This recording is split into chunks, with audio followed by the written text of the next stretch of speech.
오늘 우리에게 주시는 하나님의 말씀 에스라 1장 1절부터 11절까지 말씀입니다. 에스라 1장 1절부터 11절까지의 말씀. 이제 봉독하겠습니다. 하나님의 말씀 경청하십시오. 페르시아 왕 고레스가 왕위에 오른 첫 해이다. 주님께서는 예레미야를 시켜서 하신 말씀을 이루시려고 페르시아 왕 고레스의 마음을 감동시키셨다. 고레스는 온 나라에 명령을 내리고 그것을 다음과 같이 조서로 써서 돌렸다. 페르시아 왕 고레스는 다음과 같이 선포한다. 하늘의 주 하나님이 나에게 이 땅에 있는 모든 나라를 주셔서 다스리게 하셨다.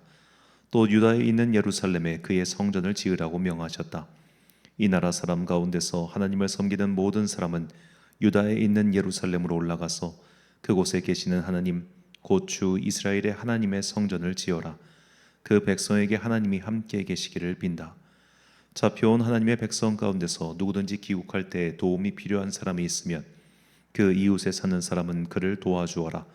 은과 금과 세간과 가축을 주고 예루살렘에 세울 하나님의 성전에 바칠 자원 예물도 들려서 보내도록 하여라.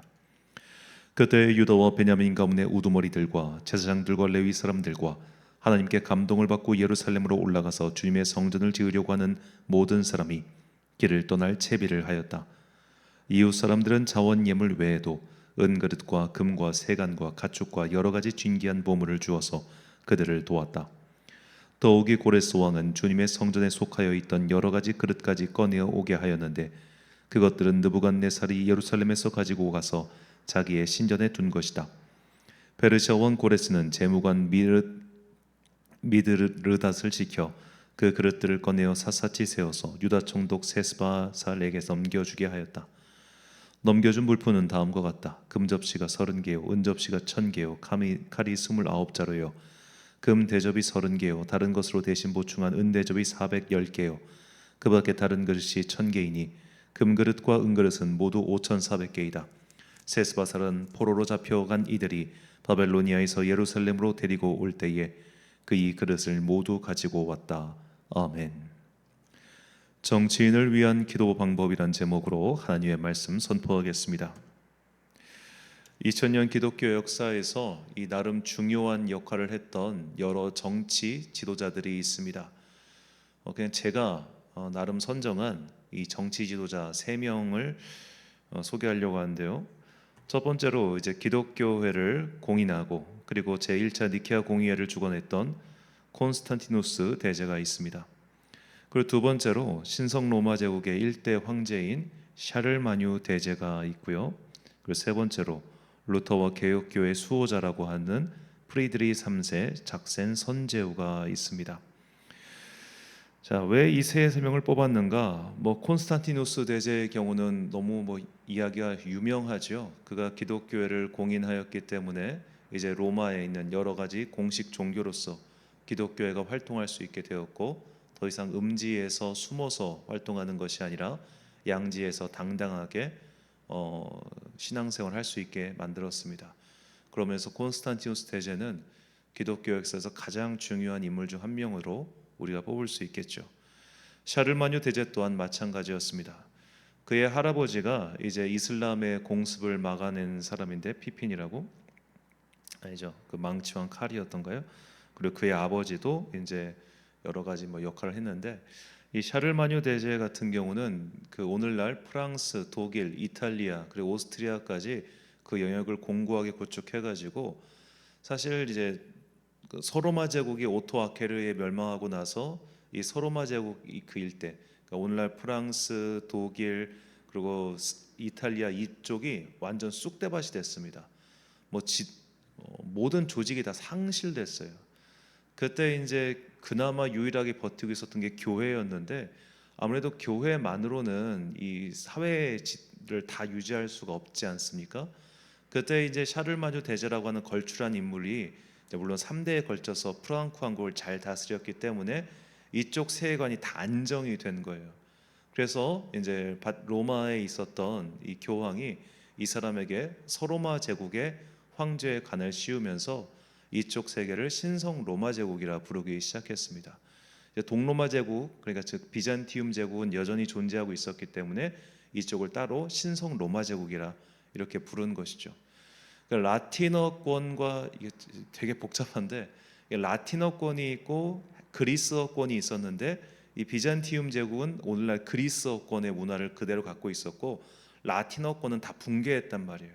그래서 이 라틴어권의 문화를 어떻게 보면 지키고 수호했던 사람이 샤를마뇨 대제라 이렇게 볼 수 있습니다. 이 프리드리히 3세 작센 선제후 같은 경우는 이 이제 종교개혁 역사에서 굉장히 중요한 인물이죠. 이 사람은 루터를 이제 숨겨줍니다. 이제 보름스웨이 때 루터의 파문이 결정되고 나서 그 당시 파문이라고 하는 것은 시민권을 박탈당하는 것이었기 때문에 어떤 사람이라도 루터를 살해해도 그 살해에 대한 책임을 묻지 않을 수 있었습니다. 시민권이 없는 사람인 거예요. 그런 사람을 이제 선제후가 그 보름스웨이 끝나자마자 바로 그를 이제 일종의 납치 형식으로 해가지고 숨겨둡니다. 그래서 이제 루터가 숨겨진 그곳에서 성경을 번역하고 출판하게 되죠. 종교개혁 역사에서 이 작센 선제후는 정말 중요한 역할을 했던 사람입니다. 근데 이 세 명의 평에 대해서, 개인적인 평에 대해서는 다 엇갈립니다. 어떤 사람들은 이 세 명이 사실은 그렇게 신실한 기독교인은 아니었다고 많이들 평을 합니다.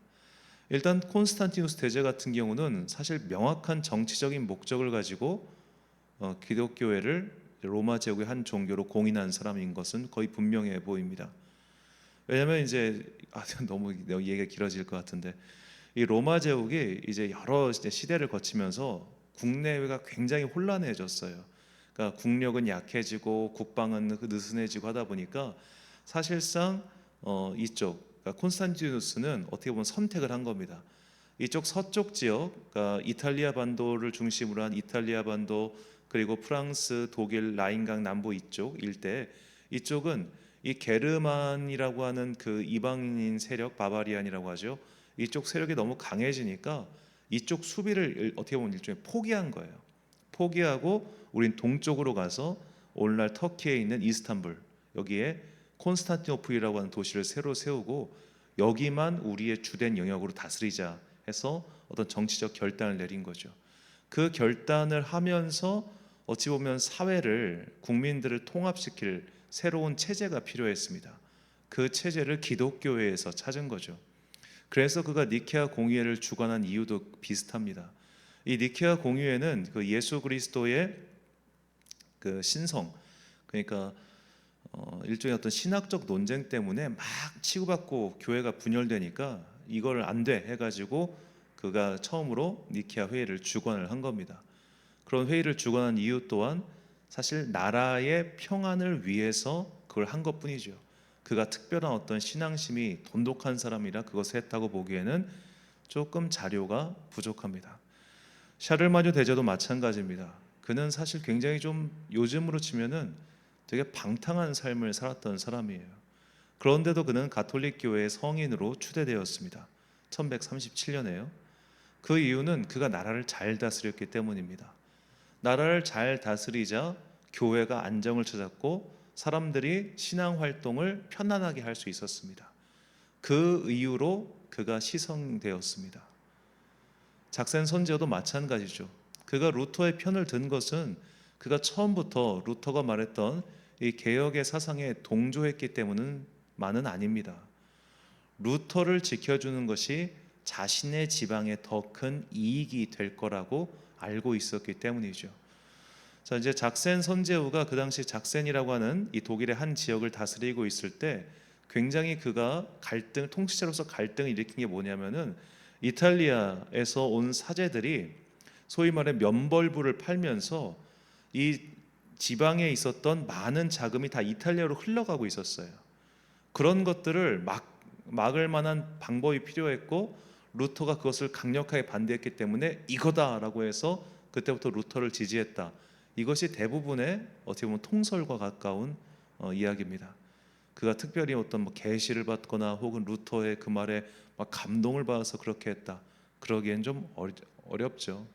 그만큼 정치인이라고 하는 자리, 나라의 지도자라고 하는 자리는 믿음만으로, 신앙심만으로 그렇게 나라를 다스리는 자리가 아니라 굉장히 냉정하고 또 어찌 보면 냉혹한 그런 자리이기도 한 것 같습니다.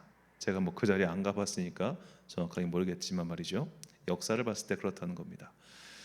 예를 들어 샤를마뉴 대제의 그 다음 아들인 루이 1세는 그의 별명이 경건왕이었습니다.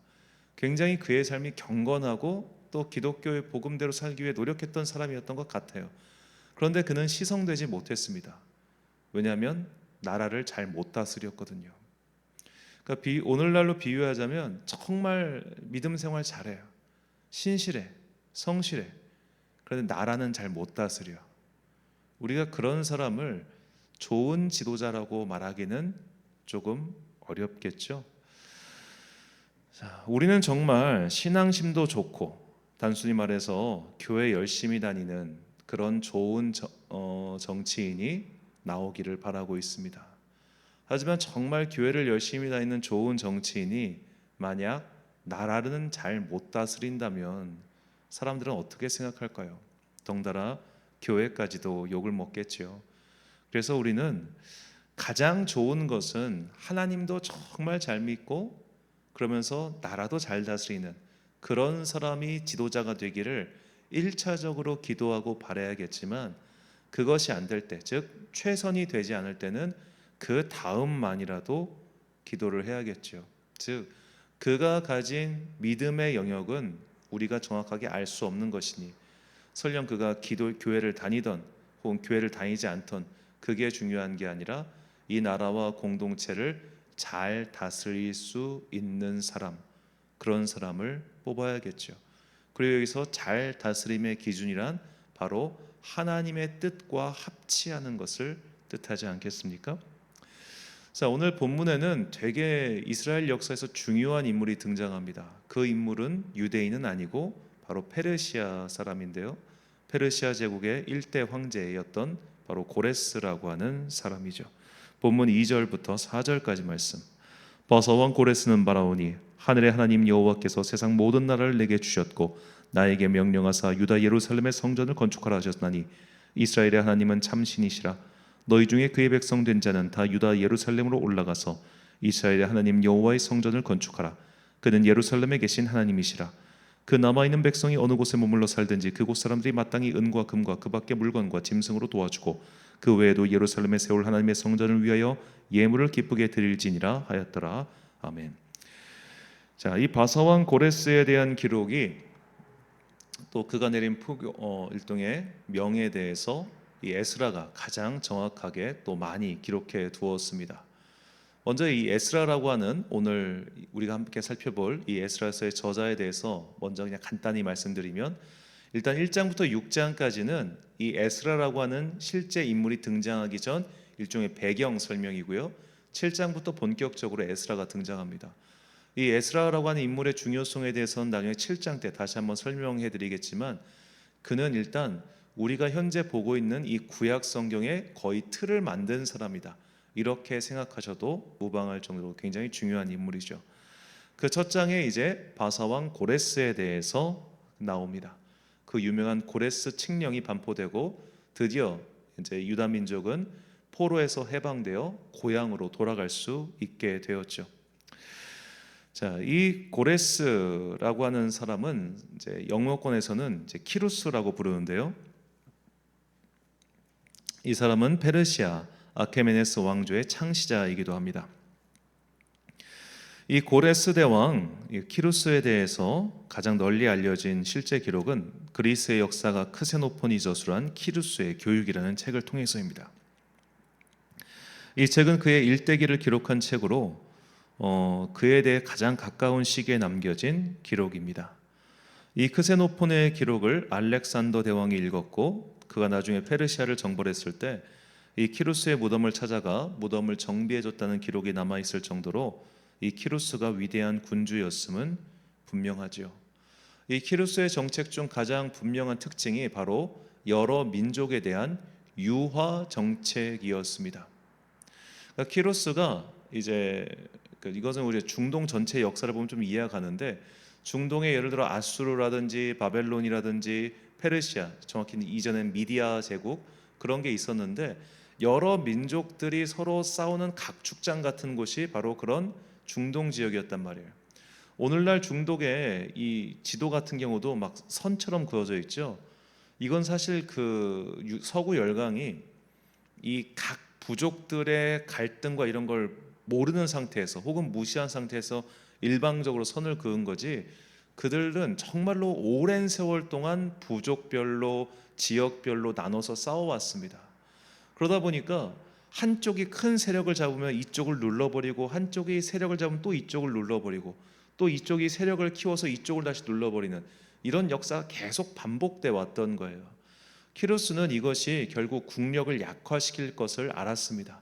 그래서 그가 이 정확히는 신바벨로니아라고 하는데, 이 신바벨로니아를 무너뜨리고 세웠던 첫 번째 정책이 각 지방에 대한 유화 정책이었던 거예요. 그래서 신바벨론이 멸망시켜서 일종의 노예로 삼고 있었던, 사회 하층민으로 삼고 있었던 그런 여러 민족들을 이제 다 신분을 일종의 해방시켜 준 겁니다. 노비였던 자들을 평민으로 올려주는 일종의 그런 정책을 취했던 것이죠. 그래서 각자 다 돌아가서 너희가 살던 땅에서 이제 살아라 라고 하는 그런 자구책과 유화책을 제시한 겁니다. 그렇게 해서 전체 나라가 평안하게끔 만든 것이죠. 자, 이것은 키루스라고 하는 개인이 하나님을 신실하게 믿었기 때문에 이런 일을 벌인 것이냐? 그렇게 보는 사람도 있습니다. 그래서 어떤 사람은 심지어 이 키루스가, 그러니까 성경에 나오는 이 고레스가 다니엘의 조카였다라고 말하는 사람도 있어요. 우리가 성경의 기록만 보면 그럴 것 같아. 왜냐하면 이사야 선지자가 그에 대해서 이런 예언을 했었습니다. 이사야 44장 28절과 45장 1절 말씀. 고레스에 대하여는 이르기를 내 목자라, 그가 나의 모든 기쁨을 성취하리라 하며, 예루살렘에 대하여는 이르기를 중건되리라 하며, 성전에 대하여는 내 기초가 놓여지리라 하는 자니라. 여호와께서 그의 기름 부음을 받은 고레스에게 이같이 말씀하시되, 내가 그의 오른손을 붙들고 그 앞에 열국을 항복하게 하며, 내가 왕들의 허리를 풀어 그의 앞에 문들을 열고 성문들이 닫히지 못하게 하리라. 자, 이 말씀을 보면 분명히 고레스는 하나님께서 기름 부어 세우신 왕이었고, 또 오늘 본문의 말씀을 보면 그는 분명히 하나님을 신실하게 믿는 그런 사람으로 보이죠. 하지만 저는 조금 다르게 생각합니다. 그러니까 성경에 남겨진 기록보다, 이건 제 어디가 추측입니다. 이 고레스라고 하는 왕이 실제로 있었죠. 그리고 실제로 그가 유화 정책을 펼쳤습니다. 그런데 그가 만약 이스라엘의 하나님을 믿는 신실한 사람이었다면 단순하게 생각해서 유다 민족에게만 이런 혜택을 보여줬을 거 아니에요. 그런데 이거는 모든 하층민들에게 동일하게 펼쳐진 정책이었단 말이죠. 그럼 왜 이런 조서를 남겼을까? 조서를 담당하는 담당관들은 각 종교, 각 민족에 대해서 알고 있었을 거 아닙니까? 그러니까 그 민족 사람들이 가장 이해하기 쉬운 언어와 문화적 배경을 알고 그것을 썼겠죠.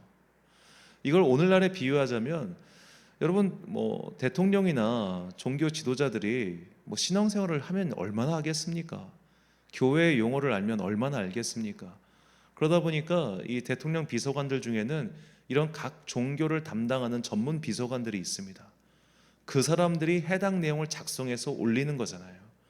마찬가지로 키루스의 이름으로 반포된 정책이었고 반포된 조서이지만, 그 조서는 분명히 유다 민족을 잘 알고 있는 사람들이 썼을 겁니다.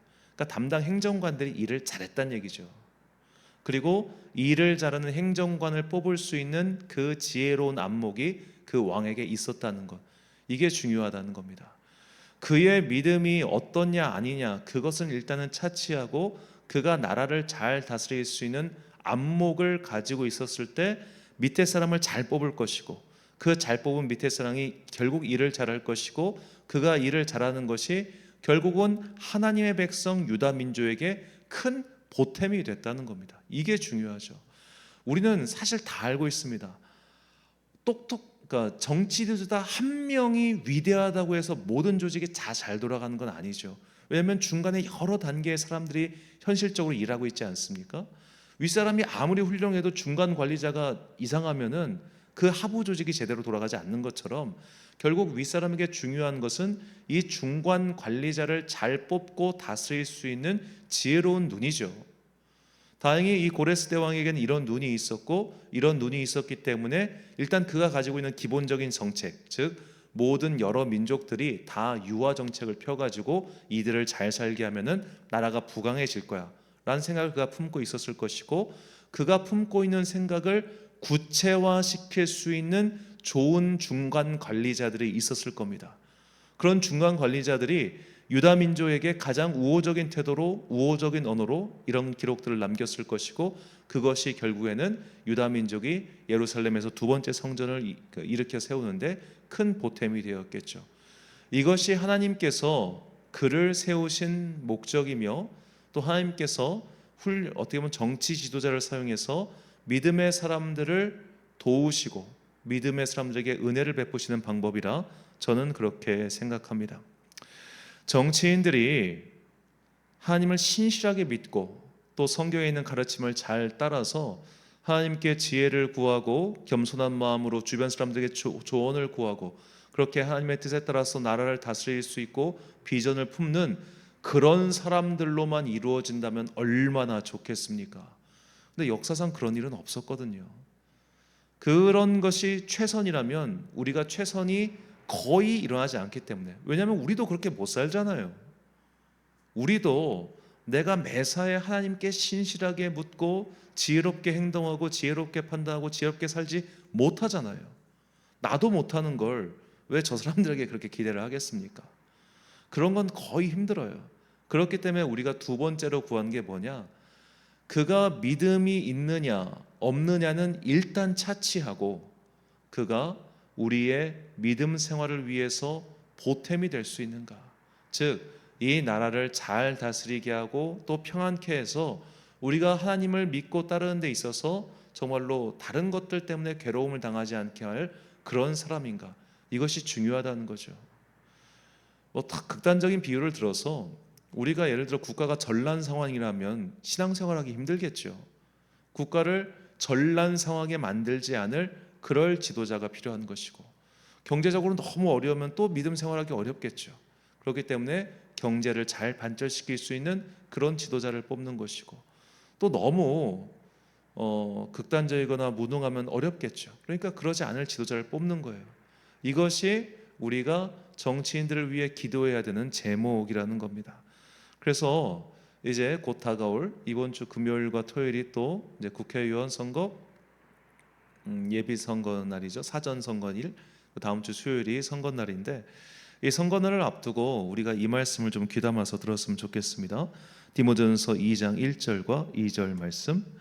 그러므로 내가 첫째로 권하노니 모든 사람을 위하여 간구와 기도와 도구와 감사를 하되 임금들과 높은 지위에 있는 모든 사람을 위하여 하라. 이는 우리가 모든 경건과 단정함으로 고요하고 평안한 생활을 하려 함이라. 아멘.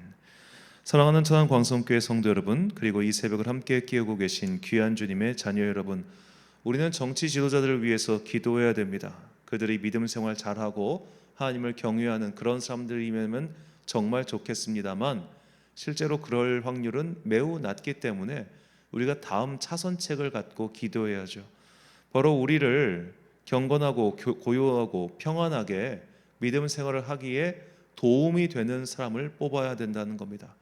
아주 단적인 예만 들자면, 우리가 교회가 차별금지법 제정을 반대하는 이유는 단순히 동성애를 반대하기 때문만은 아닙니다. 차별금지법 같은 경우는 동성애에 관한 어떤 발언도 금지하기 때문에 그 법을 반대하는 것이죠.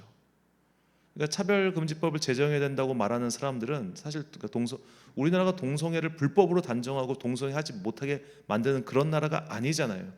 그런데도 이제 차별금지법이 제정되어야 한다고 말하는 사람들은 이런 사람들을 향한 혐오적인 발언, 우리들을 향한 차별적인 발언, 이것조차도 말아서는 안 된다라고 말하기 때문에 그거를 제정해야 된다는 것이고, 우리 이제 기독교인들 그리고 이제 많은 목사들은 설교단에 섰을 때 만약에 차별금지법이 제정되면 그런 동성애라든지 이런 사회 여러 가지 현상에 대해서 지적하고 말하는 것 자체가 금지되기 때문에 그런 악법은 막아야 된다는 입장인 것이죠. 그렇다면 우리가 이런 차별금지법 제정을 중심으로 해서 차별금지법에 대해서 당신은 찬성하냐 반대하냐, 이거를 가지고 정치인들을 분류할 수 있지 않겠습니까? 어느 당에 속해 있냐, 어떤 출신이냐, 이것이 중요한 게 아니라 이 법안에 대해서 당신은 찬성하느냐 반대하느냐, 이것을 가지고 우리가 우리의 마음을 모아야겠죠. 이것이 오늘날 현대에 살아가는 정치를 대하는 크리스찬들의 자세입니다. 우리가 이 믿음 생활을 평안하고 안정적으로, 그리고 경건함과 단정함으로 할 수 있도록 그것을 지켜줄 수 있는 사람, 도와줄 수 있는 사람, 그런 사람을 우리가 뽑아야겠죠. 그러니 우리는 이 현대에 더욱더 정책이라든지 그런 것들에 대해서 관심을 가지고 투표를 해야 됩니다. 그 사람 교회 다니는데, 그 사람 집사래, 그 사람 권사래, 이건 더 이상 의미 없는 것 같아요. 저 믿음 좋은 정치인들을 알고 있습니다. 좀 압니다. 실제로 본 적도 있고요. 그가 신앙생활 잘하는 것도 압니다. 그런데 그분이 속한 당이나 그분이 내놓은 정책들이 오히려 교회에 방해되는 경우도 종종 봅니다.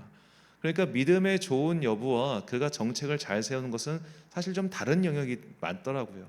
그렇기 때문에 그가 믿음 생활 잘한데, 교회에 다닌데, 그런다고 해서 투표할 것이 아니라 바로 그가 내세우는 정책, 이런 것들이 우리의 믿음 생활에 어떠한 영향을 미칠지, 가능하다면 좋은 쪽으로 영향을 미치는 것들, 그런 것들을 택해서 하는 지혜가 우리에게 필요하겠죠. 또 그들이 그런 선택을 할 수 있도록 우리가 힘을 모아 또 기도해야겠죠. 이것이 이 시끄럽고 분란 가득한 우리나라 사회에서 우리 기독교인들이 꼭 깨우쳐야 할 지혜로운 방법이라 저는 믿습니다.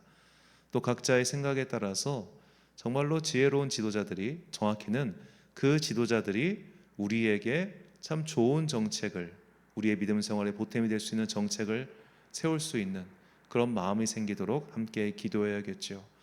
이것이 현대사회, 이 복잡하고 다양한 현대사회를 살아가는 우리 크리스찬들이 잊지 말고 기도해야 될 제목이라 저는 믿습니다. 아무쪼록 하나님께서 우리의 믿음 생활의 평안을 위하여 또 우리에게 보탬이 될 수 있는 그런 지도자들이 뽑아지도록 은혜를 베풀어 주시기를 간절히 소망합니다. 기도하겠습니다. 사랑과 은혜가 풍성하신 아버지 하나님, 정치의 계절입니다. 또한 어려운 시기이기도 합니다. 나라가 분열되고 서로 물어뜯고 싸우는지도 참 오래되었습니다. 그리고 이런 혼란은 앞으로도 계속될 것 같습니다. 이제 우리가 우리의 믿음 생활에 보탬이 될 수 있는 그런 지도자를 뽑을 수 있는 선택의 눈을 허락하여 주옵소서. 우리가 주님의 지혜의 마음을 품고 바른 것을 선택할 수 있는 그 마음이 생기게 하여 주옵소서. 여러 가지 선입견과 편견을 이제는 버리고 그가 정말로 우리의 기독교 믿음에, 교회에 보탬을 줄 수 있는 사람인가, 도움을 줄 수 있는 사람인가, 이런 것을 냉정하게 생각하고 투표에 임하는 지혜로운 주의 자녀 되게 하여 주옵소서. 증오와 분열 속에서 내가 미워하기 때문에 이 사람을 선택하는 그런 어리석은 선택을 이제는 우리는 버리고 지혜롭고 현명한 한 명의 유권자로서, 또한 주님의 자녀로서, 교회의 일원으로서 살아가는 우리 그리스도인들 되게 하여 주옵소서. 어려운 시기, 혼란한 시기입니다. 모든 자들에게 지혜를 내려주시고 이 혼탁함이 속히 종결되어 우리의 믿음 생활 또한 경건함과 단정함으로 잘 이어갈 수 있도록 주여 은총 베풀어 주옵소서. 오늘 하루도 참 좋으신 우리 주님의 은총과 평강이 모든 성도들과 함께 하시길 간절히 소망하오며 이 모든 말씀 우리 구주 예수 그리스도의 이름으로 기도드립니다. 아멘. 오늘의 기도 제목입니다. 4월 10일 국회의원 선거가 있습니다. 우리의 신앙생활에 도움이 될 수 있는 지도자가 선출되기를 기도하시고 또 그런 자들을 분별할 수 있는 지혜를 달라고 기도하십시오. 오늘 주신 기도의 제목 가지고 기도와 묵상이 힘쓰는 하루 되시길 바랍니다. 기도하겠습니다.